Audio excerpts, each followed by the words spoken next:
ગુરુ માતા સુદીક્ષાજી સાત સંગાતજી પ્રેમથી બોલજો ધન્ય નિરાકારજી. આજે આપણે સુવિકસિત પરિવાર માટે સુવ્યવસ્થા પરિવાર જો એક સંગઠીન હશે તો લાભ થશે અને જુદા હશે તો મતભેદના ઝઘડા થશે. જ્યાં બાળકો અને વૃદ્ધોને ધનના કમાતા એકલાને જ આધાર રાખે છે તે દુઃખી થાય છે. જો સાથે રહેવા માટે બધા જ કર્તવ્યનું પાલન કરે તો સર્વે સુખી રહે છે.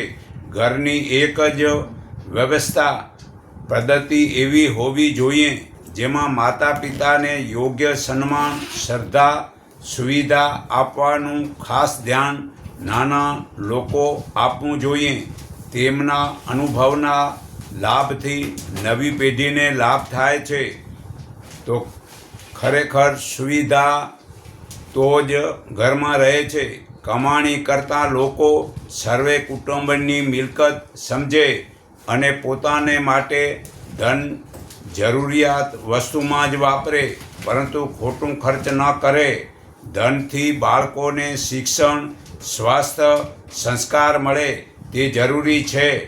જો કમાતો મનુષ્ય વધુ ધન વાપરે તો નાના બાળકોને કેમ કરકસરની સમજણ પડે. પોતે કરકસર કરે તો બચત થશે અને તેલો લાભ બધાને થશે. તેવો લાભ બધાને થશે.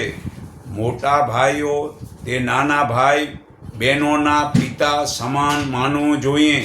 તેઓનું કર્તવ્ય છે કે પોતાની કમાણી પોતે અને પત્નીને ખવડાવવાની નથી, પરંતુ સર્વે કુટુંબને પાળવું છે. તેનું પિતૃઋણ ઉતરે છે અને સંસ્કાર રહે છે. એક મનુષ્ય એક સંતને ફરિયાદ કરી કે મહારાજ, આ છોકરો ગોળ બહુ ખાય છે. કહેવા છતાં તે માનતો જ નથી. તે સાધુએ પહેલાં મનુષ્યને બોલાયા અને કહ્યું કે ભાઈ, હવે પહેલાં તમે ગોળ વધુ ખાવ છો તે બંધ કરો તો છોકરો ગોળ ખાવાનું છોડી દેશે. તો પહેલાં પોતે મતલબ કે સુધરીએ. કોઈ પણ ખાવા પીવા, પહેરવા ઉડવામાં તો બીજાને કરકસર કરવાનું શીખવી શકીએ છીએ. તો ઘરને સુંદર, સ્વચ્છ અને સુવિસ્ત બનાવવામાં બાળકો પણ યોગદાન આપે છે. શિસ્ત તેમજ નિયમિતતાનું દરેક પાલન કરે અને પોકેટ ખર્ચો કરવા પોતાની ફરજ સમજી કરે તો ઘરનું સંગઠીન બનશે.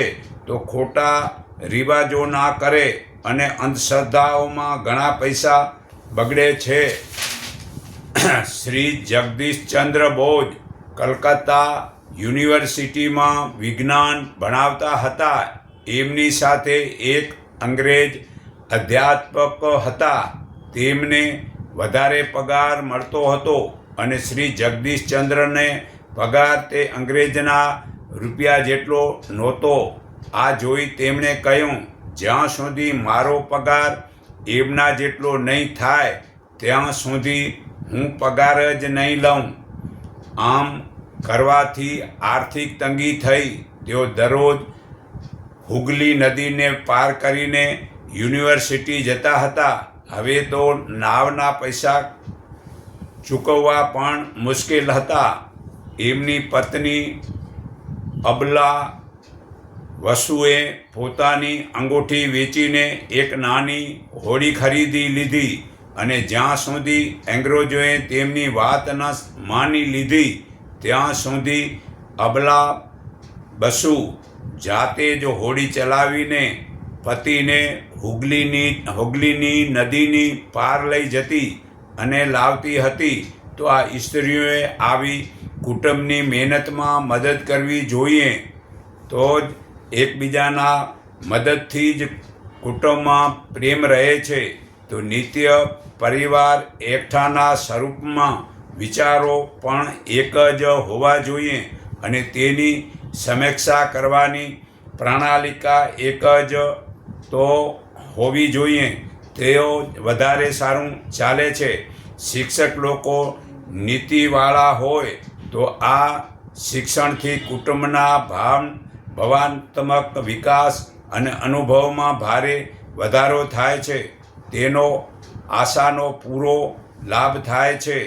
જુઓ, અમો વિદેશમાં જ્યારે જાતે કામ કરતા હતા તે હાથે કામ કરતાં સુપરવાઇઝર બન્યા ત્યારે કંપનીમાં બીજા ઘણા સુપરવાઇઝર હતા.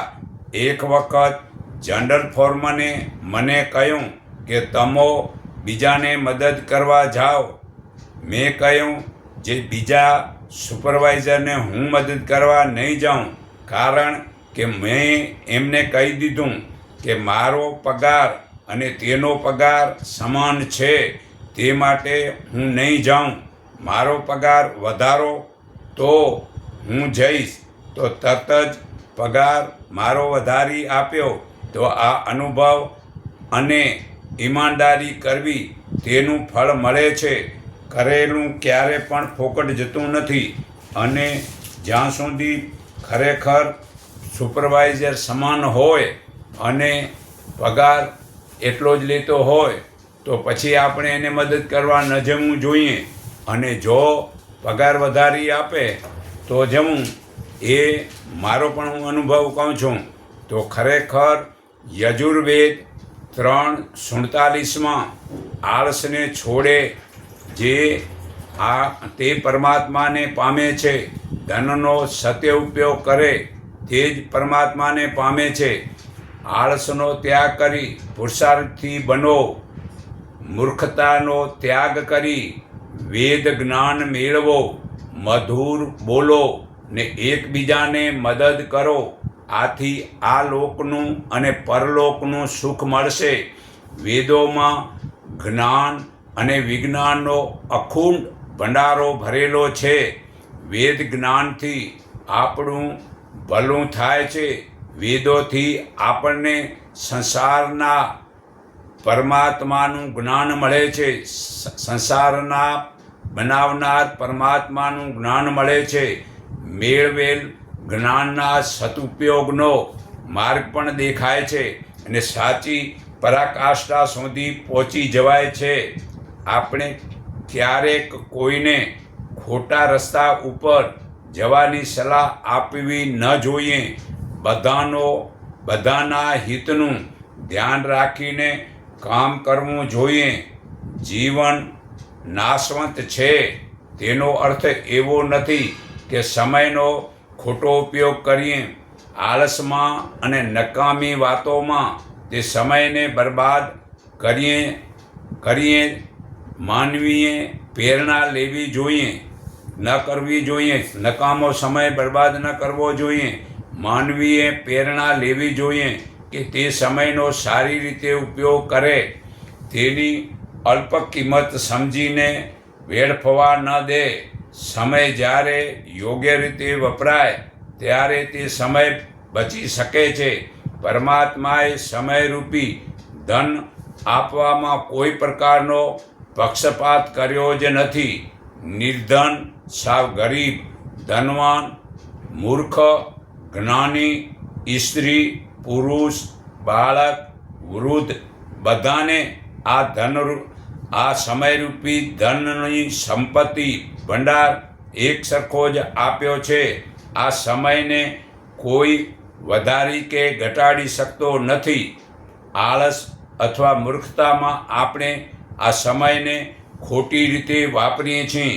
તેનો જો સદુપયોગ કરીને એક જ જીવનકાળમાં એટલું બધું સારું કામ કરી શકીએ છીએ જે સેંકડો માણસો વડે પણ ન થઈ શકે. તે આપણે એકલા જ કરી શકીએ છીએ. પણ ક્યારે કે જ્યાં સુધી પરમપિતા પરમાત્માનું જ્ઞાન ન સમજાય ત્યાં સુધી આ ખોટી રીતે જ્યાં ત્યાં ફરવું કે જે તે જોવું તેમાં સમય બગાડીએ છીએ. પણ જ્યારે પરમપિતા પરમાત્માનું જ્ઞાન સમજાય છે ત્યારે આપણે એ સમયને ક્યારે પણ ખોટી રીતે બગાડવાનું મન થતું નથી.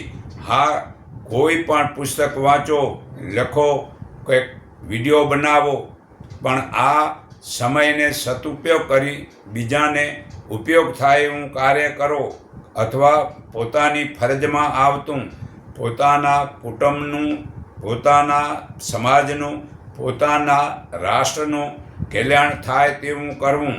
તો નિષ્ક્રિયતા જડતાનું લક્ષણ છે, મૃત્યુનું લક્ષણ છે.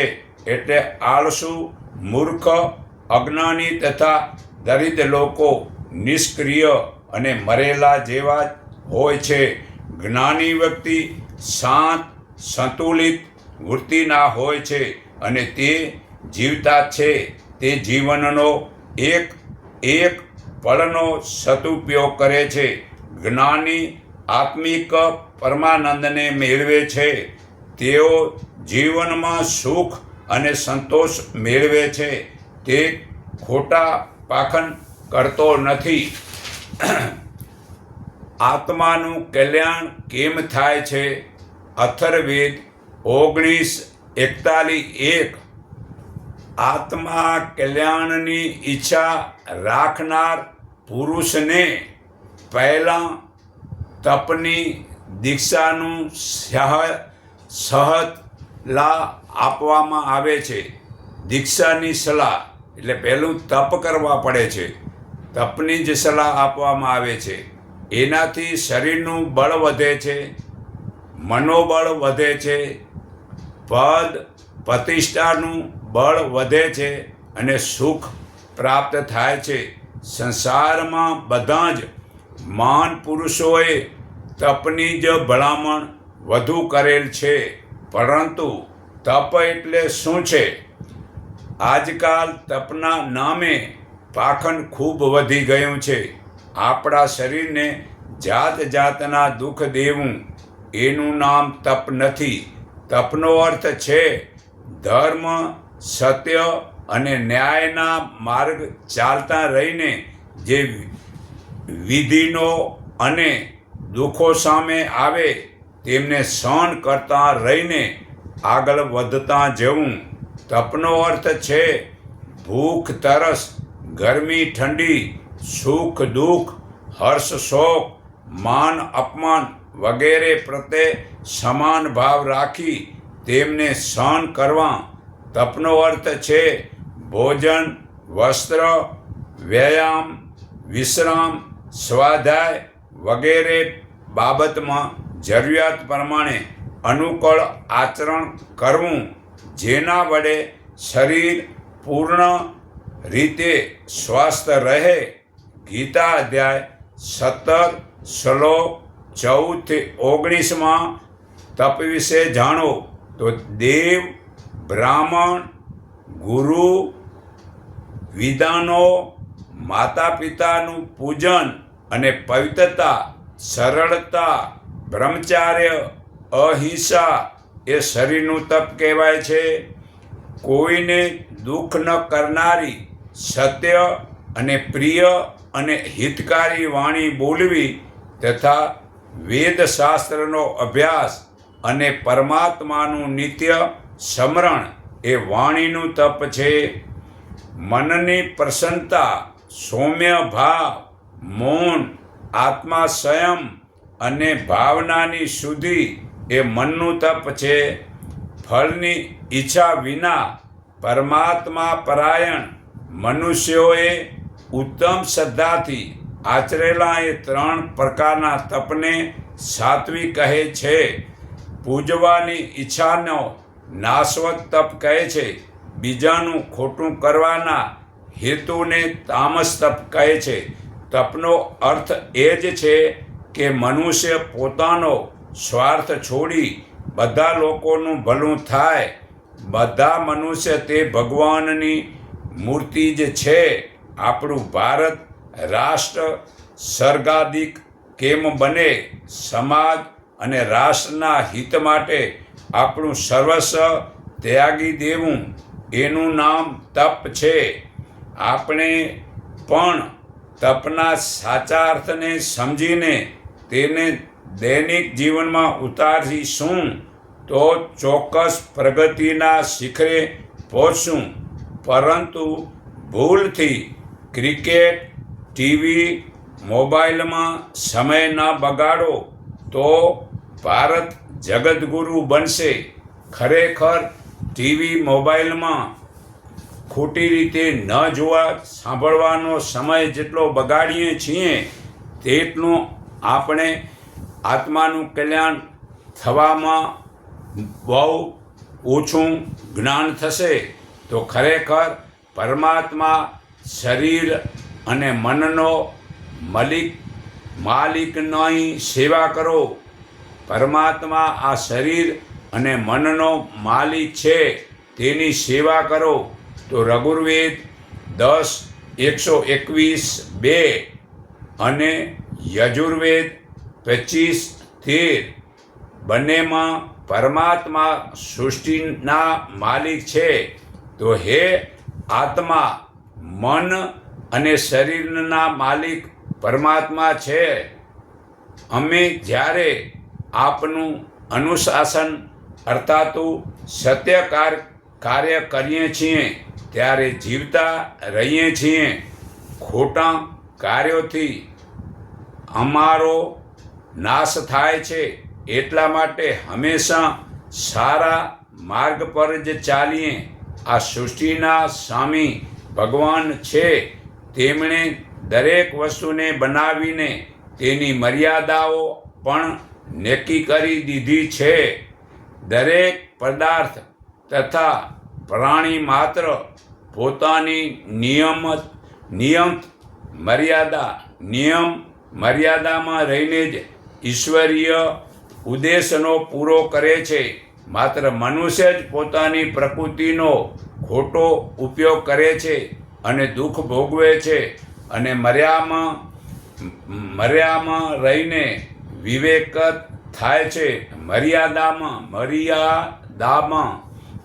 રહીને વિવેક થાય તેનો આત્મા, મન અને શરીર ત્રણેય શુદ્ધ અને પવિત્ર બને છે. આજે લોકો પાખંડથી શ્રીફળ કે પ્રસાદ ચઢાવી ભગવાનને પ્રસન્ન કરી શકાય છે તેવું માને છે. ભાઈ, નાળિયેરની પ્રસાદી ચડાવવાથી ભગવાન પ્રસન્ન થતા હોય તો 2 ને 10-10ની એક ગાડી ચડાવો, દુઃખી થઈ જશો તમે. પરમાત્મા શું નાળિયેર પધારવાથી પ્રસન્ન થાય શું? અને પાપોથી બચી શકાય છે. આવા પાખંડના કારણે લોકો દુઃખી થાય છે. તો આ પાખંડ છોડવાથી લાભ થાય છે. અનુશાસન વગર જીવન સરળ બનતું નથી. પરમાત્માએ આપણને સત્યકર્મ કર્મો વડે જ બંધનની ઉત્પત્તિમાં મદદ કરવા માટે, ઉન્નતિમાં મદદ કરવા માટે જ આ મનુષ્ય શરીર આપ્યું છે. આ ઈશ્વરીય આદેશનું પાલન કરવું તે આપણી ફરજ છે. તે આત્મા સ્વરૂપ પરમાત્મા આપણા ઉત્તમ કર્મોના આધારે આપણને અમર બનાવી દે છે. યશવી જીવનનું આ જ રહસ્ય છે. તો લોકો જો રાષ્ટ્રભક્ત બને અને ઈશ્વર ભક્ત બને અને ધાર્મિક સદાચારી હશે તો આપણા દેશનું ભવિષ્ય ઉજ્જવળ હશે. આપણા ભારતના રીત રિવાજ, સંસ્કૃતિ, સભ્યતા, માતા પિતાની સેવા, ધાર્મિક વગેરે સારા ઉત્તમ ગુણોની ખાસ જરૂરી છે. જેનાથી આવનાર ભવિષ્યમાં કુટુંબમાં, સમાજમાં, રાષ્ટ્રમાં સુખ, શાંતિ અને સદાચાર, સેવા ભાવના વગેરેની સ્થાપના થઈ શકે છે. પરંતુ ભૂલથી ફટાકડા ફોડો નહીં, દહીં મુટકી ફોડો નહીં, હોળી ન હળગાવો, રંગ ઉડાડી પાણી ન બગાડો. ખરેખર એક ટીપું પાણી આપણે બનાવી નથી શકતા, પણ ખોટી રીતે આ રંગ ઉડાડી ને પછી પાણી વડે ધોવું ને જે તે પાણી બગાડો. આ વિચાર કરો, એક ટીપું પાણી બનાવવાની આપણામાં તેવડ જો નથી તો આ ખોટી રીતે આમાં પાણી શા માટે બગાડો છો ને એક પણ તહેવાર સાચી રીતે ઉજવતા નથી. તહેવારમાં ઉપવાસ રાખી એકબીજાની તકલીફનો હલ કરવાનો છે. ત્યાં તો નાચવું ખાવું તે તહેવાર નથી. આ ખરેખર પ્રમુખ કે મંત્રી ગામોગામ જો સમજે અને આવું જો આચરણ નાચવા ગાવાનું બંધ કરી અને તહેવારના દિવસે હલ કરવું અથવા જ્ઞાની પુરુષના સત્સંગ જો પ્રોગ્રામ થાય તો જ આ ખરેખર તહેવારનો મિનિંગ થયો ગણાય. તો જ એમાં પરમાત્માને ઓળખાવાના પ્રચાર થાય. તો જ તહેવાર સાચા રીતે માન્યા ગણાય. તો ખરેખર ખોટા કર્મના ફળ ભોગવવા માટે પાછળ રડવું ન પડે તે માટે અથર્વવેદ 4:19-6 જે સંતાનોને સંસ્કારી જ્ઞાની બનાવો તો મોટી ઉંમરે સુખ મળશે. ખોટા કર્મો ભલેને નાના હોય કે મોટા હોય, છેવટે તે કરનારનો જે સર્વનાશ કરે છે તેમનું ફળ પણ તેમને ભોગવું જ પડે છે. હાલમાં લોકો ખોટાને સાથ આપે છે તો જૂઠાને જૂઠો અને સાચાને સાચો કહેવા માટે જ્ઞાન તથા આત્મવિશ્વાસની જરૂર હોય છે. જેને જ્ઞાન નથી તેવા ખોટા સિક્કા ચાલે છે. તેથી પાપ કર્મો વધે છે. પરમાત્મા પોતાના આ સંસારમાં અમુક હદ સુધી જ પાપને વધવાનો સમય અને તે પાકવા દે છે. સમય આવ્યા પછી તેનો નાશ જરૂર કરે છે. પાપનો ગળો ભરાઈ ગયા પછી ફૂટે જ છે. ખરાબ કર્મોનું ફળ ખૂબ જ વૃક્ષ ફાલે ફૂલે છે, પરંતુ છેવટે તે જળમૂળથી જ નાશ થાય છે. સારી વાતોને ફેલાવતા ખૂબ જ વાર લાગે છે. લોકો સારી વાતોનું પાલન પણ ખૂબ જ મુશ્કેલીથી કરે છે, પરંતુ ખરાબ કર્મોના પ્રચાર જલ્દી થાય છે તથા અજ્ઞાની લોકો તેમના આકર્ષણમાં ખૂબ જ જલ્દીથી ફસાઈ જાય છે. તો ખરેખર યજુર્વેદ 1:164-40 સંતાનો સંસ્કારી બને એટલા માટે માતાઓ જ્ઞાનવાન બને.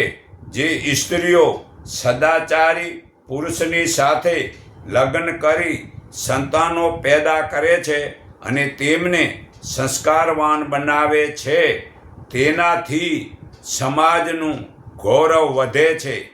સ્ત્રી પોતાના વિવેક ગુણોથી પરિપૂર્ણ બને અને સમાજમાં સર્વત્ર તેમના સદ્ગુણો ફેલાવે અને કૌટુંબિક વાતાવરણને એટલું શ્રેષ્ઠ બનાવી લે કે જન્મ લેનાર સંતાન દરેક શુદ્ધ અને સંસ્કારી બને.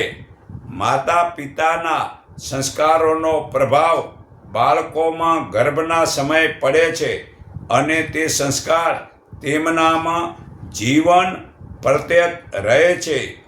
યોગ્ય તૈયારી વિનાના સંતાનોમાં સંસ્કાર જ નથી અને દેશ સાથે પણ ઘણો મોટો વિશ્વાસઘાત થાય છે. કુસંસ્કારી તથા વ્યસન ફેશન અને વિદેશી કરે છે તે રાષ્ટ્રને પાપના ખાડામાં નાખે છે. માટે સંસ્કારી સંતાનને જન્મ આપવું અને પવિત્ર કર્મ પૂરી શ્રદ્ધાથી કરવા જોઈએ. ખરેખર પૂરી ઈમાનદારીનું વર્તન જો હશે તો જ આપણું અને રાષ્ટ્રનું કલ્યાણ થશે. ખરેખર પૂરી ઈમાનદારીનું વર્તન કરવું એ જ આપણું કર્તવ્ય છે. તો ખરેખર સંતાનોને કેળવણી આપો અને ખરેખર આપણા સર્વે કુટુંબ પરિવારનું કલ્યાણ થાય. તો હું સર્વના હૃદયમાં રહેલા પરમપિતા પરમાત્માને હું મારા હૃદય ભાવથી નમન કરું છું. એકને ઓળખો, એકને માનો, એક સંગઠિત થાવ, એટલું કહી હું મારી વાણી વિરામું છું.